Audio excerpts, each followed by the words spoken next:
Let me just start off by saying that everything I'm going to cover in this video is subjective to my experiences at these different focal lengths. I recognize that just because something may not work for me, it does not mean that it will not work for you, and the other way around as well. If something doesn't work for you, but I love it, it's all subjective. So let's start off just by acknowledging that. Today, I'm gonna walk you through the most common focal lengths that you're gonna find for the M mount. Are there going to be other focal lengths that exist that I do not cover? Yes. But the focal lengths that I do cover will be those that would be like readily available wherever you buy Leica M mount lenses. And before we jump in, if this is your first time here, my name is Dave. I'm a photographer and videographer from the Bay Area of California. Be sure to subscribe to this channel. I post 2 videos a week unless something goes horribly wrong. Let's start off on the wider end of the spectrum and let's talk about 21 millimeters. I briefly owned a 21 millimeter and it was not for me. The benefit of this focal length is that you're able to get a lot in the frame. The trade-off though is that everything you get in the frame gets really small. If I was shooting real estate or architecture, I think I would have enjoyed this lens a little more, but that's not something I really shoot. Therefore, it didn't really feel like it worked out. I would dare say 21 is just too wide for most people and for most use cases. If you shoot portraits or lifestyle, I don't know if it would be the right focal length for most people. So like I said, for me, 21 did not work out.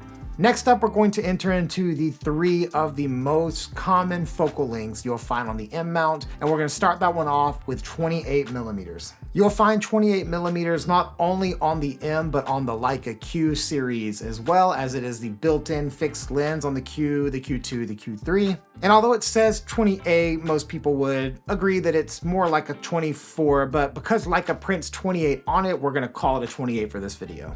For me, 28 millimeters is about as wide as I'm gonna go.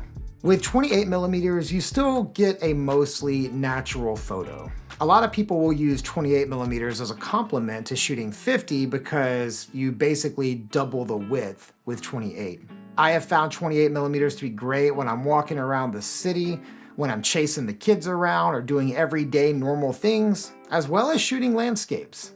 Now, I personally don't do a ton of portraits on 28, but my good friend Scott does, and he gets incredible photos at 28 millimeters for portrait work. I think nearly every photographer who shoots the M system would benefit from having a 28 millimeter lens in their kit. It's a really great focal length for basically any type of work.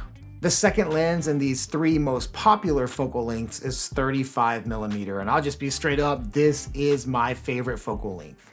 As long as I've done photography, I have always had a 35 millimeter. And as a personal philosophy, I think you should invest the most in the focal length that you shoot the most and invest the least in the focal lengths you shoot the least. And for that reason, I shoot a 35 Summilux and I could not be happier with my lens.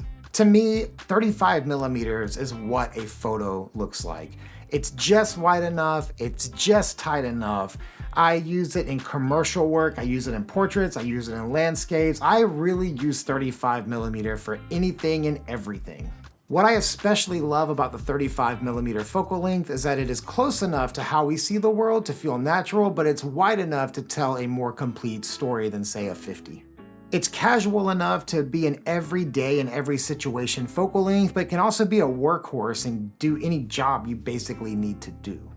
If I was told I could only have one lens, one focal length for the rest of my days, it would be 35 millimeter, hands down. That would be the one I use.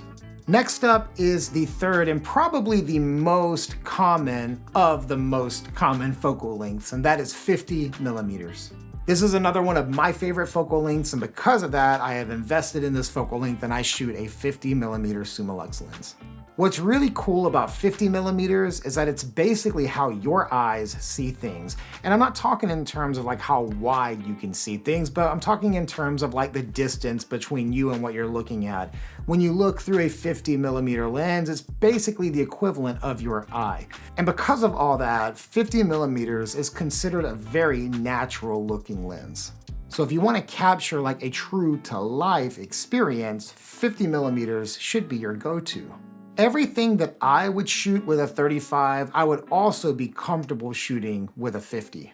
But for me personally, I just don't shoot the 50 as often as I shoot the 35. I especially love 50mm for portraits, but I also love it for landscapes. I even talk about my love for 50mm on the video I've linked right above from when I was in Yellowstone. I use 50 oftentimes in a large landscape area as my wide lens. Whether it's portraits, landscapes, commercial work, or anything else, 50 is just a fantastic focal length, and that's why it's really the most common focal length in the history of photography. Okay, for this next one, let me go ahead and acknowledge that I have actually never owned, nor have I ever shot this focal length. And I know this is a very loved focal length by many in the Leica and in the M-mount community, but for me, I've just never felt compelled to use this focal length or own a lens like this, and what I'm talking about is 75mm.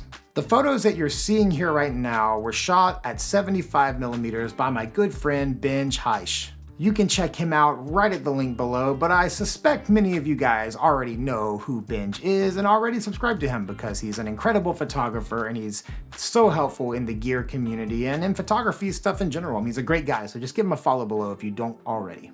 The reason I've never had a 75 or have been compelled to really use one is that because as you get above 50mm, you start to ask yourself, what do I really need here? And in terms of anything above 50, for me, it really comes down to needing reach or needing compression.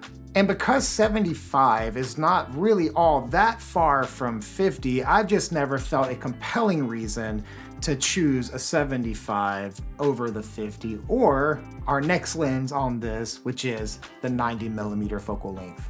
Because at 90, you are pretty far from 50 in terms of reach and in terms of compression. This is a distinctively different focal length than 50 because you've nearly doubled how close things are in the frame and you've added a lot of background compression to your image. And if you're not familiar with what compression is, it's basically when you pull the background of the image close to the subject, thus enlarging the background and making things seem a little bigger behind the subject than it would with, say, a wider lens. Here's a quick and easy example of what compression looks like. This image was shot on a 35, then I walked a little bit and shot this image on an 85, and then I walked a little bit and shot this image on a 135. And you can see here how the mountains just get bigger and bigger while the subject remains the same size. Compression helps things feel a little grand, and 90 definitely gives you some great compression. You find this a lot in portraits as well because a lot of people, even outside of the Leica system, would say that 85 is like the perfect portrait lens because it really isolates your subject and brings that background in. So by that logic, you could make a case that 90mm as a focal length is a great portrait lens for Leica, and honestly, that's mostly what I use it for. I love using the 90 on portraits because it looks so good and it really isolates the subject and makes the background nice and big. But I also love using 90 on landscapes because it lets me punch in and compress things and really just give a more unique and macro look to my landscapes. The last focal length in the M system that we'll talk about on this video is 135. Now, I have never owned this lens, but I did rent it last winter for a shoot that I had in Wyoming. And I believe I got a lens that was not calibrated or possibly damaged, and it was front focusing. So though I was shooting at infinity at like f8 to f16, none of the images turned out to be in focus, and I was really bummed about that. And shout out to Lens Rental because they really took care of me and fully refunded me for renting that lens and it not working out. So really appreciate it, Lens Rental. This video is not sponsored, by the way.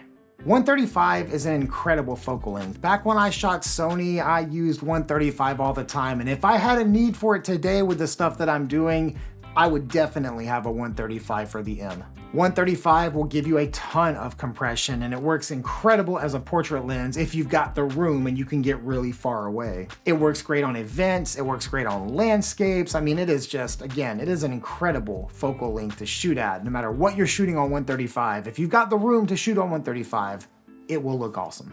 And as I was really thinking through this video and what I wanted to say here, I think 135 looks like a movie. It just is, it's so cinematic, and I hate that word when we're describing photography, but it just is. Like 135 feels like a movie, and maybe that's because a lot of movies are shot on longer focal lengths, but man, 135 just looks so good. And I wish when I had rented the 135 for the M, it would have worked. Now, there are a few other focal lengths, and as I made mention in the very beginning of this video, this list is not necessarily like an exhaustive list of all the different focal lengths for the M system. There are focal lengths like 16 and 24 and 40, but they're just not as common, though 40 seems to be making a pretty big comeback if you look at the used market on eBay.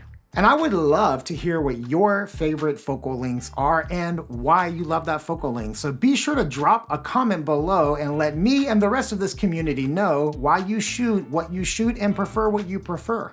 I really hope you found this video informative and helpful, and if you did, be sure to like this video, and if you're not subscribed, be sure to subscribe to the channel. As always, thank you guys so much for watching, and I will see you next time.